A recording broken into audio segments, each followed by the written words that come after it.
Panginoon, hinihiling ko po na pagpalain ninyo ang taong nanonood at nakikinig ngayon.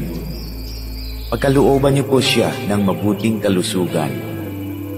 Bigyang tugon ang kanyang mga panalangin ayon sa inyong kalooban. Loobin niyo po na magkaroon ng agarang solusyon ang problemang kanyang kinakaharap, lalo na ang problemang pinansyal at problema sa kanyang karelasyon at mga kaibigan. Ilayo niyo po siya sa tukso ng kasalanan at lahat na uri ng kapahamakan. Panatilihin niyo po sa kanyang puso ang pagkakaroon ng malasakit at pagmamahal sa kapwa, katulad ng kanyang pagmamahal sa inyo na aming iisang Diyos. Ito ay aking hinihiling sa pangalan ni Jesus. Amen.